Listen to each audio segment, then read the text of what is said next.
পয়গম্বর মুসা নবী আল্লাহর কাছে কথা বলার জন্য যাচ্ছে, এমনি একজন ধনী লোকের সাথে সাক্ষাৎ। ধনী কয়, মুসা রে, ও মুসা, আমার এত ধন হিসাব রাখতে পারি না, আল্লাহরে জিগাইবানি কি করলে আমার ধন কমবে? মুসা নবী কয়, ঠিক আছে জিগাইব। একজন বৃদ্ধার সাথে, একজন মহিলার সাথে দেখা। মহিলা কয়, মুসা কই যাও, কই যাও রে মুসা? মুসা নবী কয়, তোর পাহাড়ে যাব, আল্লাহর সাথে কথা বল। মুসা রে, আল্লাহরে জিগাইবানি, আমি গরিব মানুষ, আমি ভালো কিছু কিনতে পারি না, ছেলে মেয়েকে ভালো কিছু খাওয়াইতে পারি না, ভাঙ্গা ঘর, এত গরিব, ভালো করে ঘর বানাইতে পারি না, আল্লাহরে জিগাইবানি কি করলে আমার উন্নতি হবে, ধনী হব, টাকা পয়সা হবে, আল্লাহরে জিগাইবানি। আল্লাহ মুসা নবী কয়, ঠিক আছে, আল্লাহরে জিগাইব, তুমি কেমনে ধনী হইবা? আল্লাহ নবী মুসা নবী তিন রাস্তার মোড়ে যা দেখে একটা লোক বসে আছে, তার দুই হাত নাই, দুই পা নাই, দুই হাত নাই, দুই পা নাই।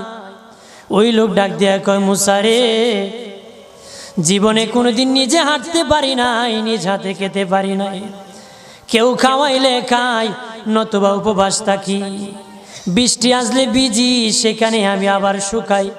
ও মুসা, জীবনে কোনো কাজে দুনিয়ার লাগি নাই, আল্লাহরে জিগাইবানি কোন কারণে আমারে বানাইছে? আল্লাহ কয়, জিগাই মনে। মুসা নবী কয়, আল্লাহরে তোর পাহাড়ে মুসা নবী, মুসা ছিল কালিমুল্লাহ, কথা বলার প্রেম ছিল, কথা বলতো, কথা বলার প্রেম ছিল। কথা বলতে বলতে শেষ দিকে কয়, আল্লাহ গো, আসার সময় তিনটা লোক আমার কাছে প্রশ্ন করেছে, একজন লোক হলো ধনী, কিভাবে তার ধন কমবে গো? আল্লাহ বলেন, মুসা রে, তারে জানায়া দাও যাকাত দেওয়া যেন বন্ধ করে দে, শুকরিয়া আদায় করা যেন বন্ধ করে দে, তাহলে আমি প্রভু আল্লাহ সুবহানাহু ওয়া তাআলা তার ধন কমায়া দিব। যদি শুকরিয়া আদায় বন্ধ করে, তাহলে ধন আমি কমাই দেব। এরপরে মুসা নবী বলে, ও মালিক, আল্লাহ একজন মহিলা বলেছে তার গরিব মানুষ, গরিবী হালত যায় না, যত ইনকাম করে তার একটা ভাঙ্গা ঘর, ভালো ঘর বানাইতে পারে না গো।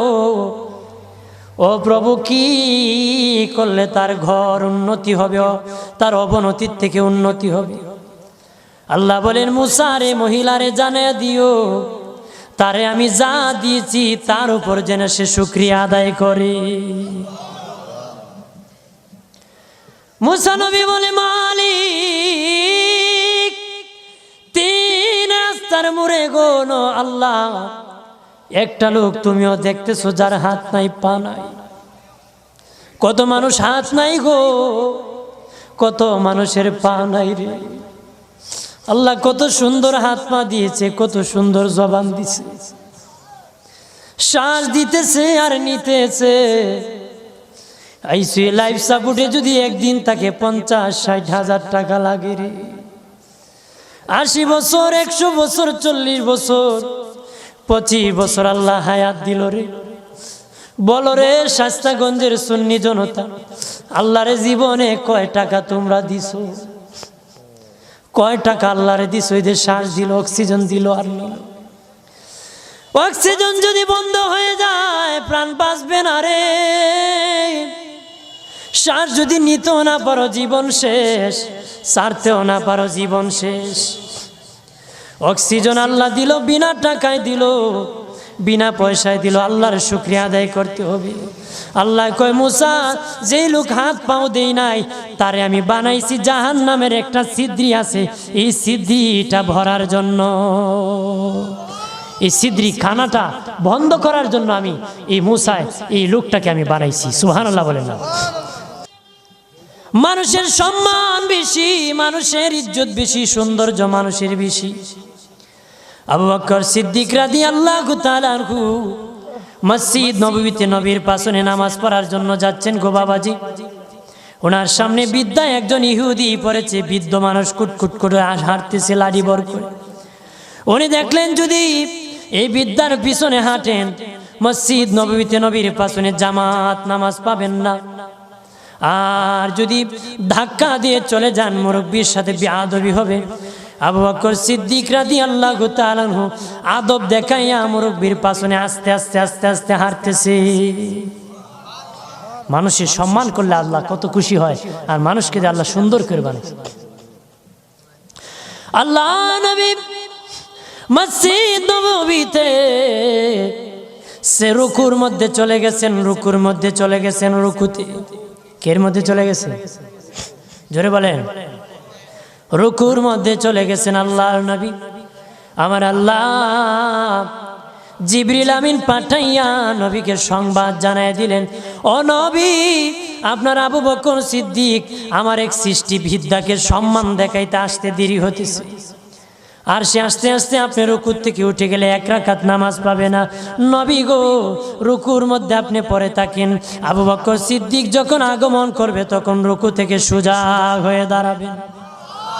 জোরে বলে আমার আল্লাহ বলেন, আবু বকর সিদ্দিক আমার সৃষ্টি ইহুদি হোক সম্মান দেখাইছি, ইজ্জত করেছে রে, আমি আল্লাহ আবু বকরকে সম্মান দেখাতে জামাতটা তার জন্য রেডি রেখে দিয়েছি।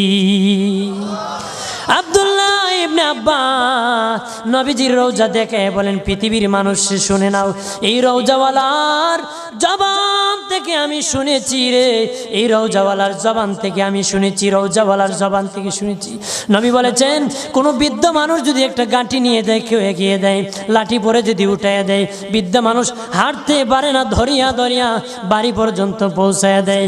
আব্দুল্লাহ ইবনে আব্বাস বলেন, এই নবীর রওজাওয়ালার জবান থেকে, আমার নবীর জবান থেকে শুনেছি।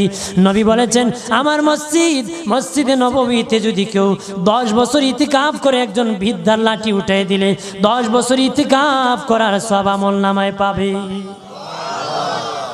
হাত পাওয়ার শুকরিয়া আদায় করুন, ধনের শুকরিয়া আদায় করুন।